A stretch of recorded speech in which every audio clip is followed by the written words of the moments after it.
నా లాయర్ ద్వారా మళ్ళీ అక్కడ దరఖాస్తు చేయిస్తున్నారు కదా, నేను హాజరు నుంచి మినహాయింపు ఇవ్వండి. ఇది ముఖ్యమైన గేమ్ చేంజర్ అవుతుంది. ఎందుకంటే 2014 ఎన్నికలకు ముందు లేదా 2014-19 మధ్యలో కూడా జగన్ ప్రతి శుక్రవారం కోర్టుకు హాజరు కావటం అన్నది ఒక పెద్ద ఆంధ్రప్రదేశ్ రాజకీయాల్లో లేదా తెలుగు రాష్ట్రాల్లో అది ఒక డైలాగ్గా ఉండేది.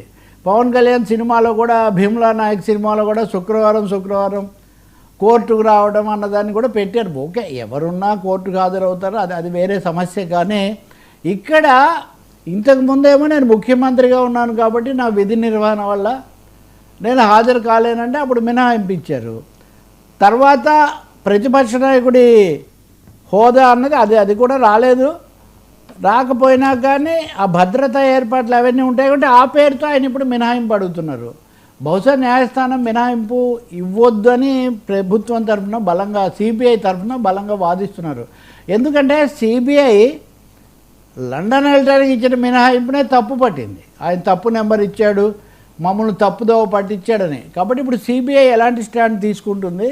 మూడవది ఒక పెద్ద ఇది కూడా ఉంది. పెద్దవాళ్ళు అయితే మటుకు వాళ్ళ మీద కేసులు ఉంటే హాజరు కాకుండా చేస్తే ఏం జరుగుతుందని. కాబట్టి కోర్టు నిజంగా జగన్కు రిలీఫ్ ఇస్తుందా లేదా? ఇవ్వకపోతే ఆగుతాడు.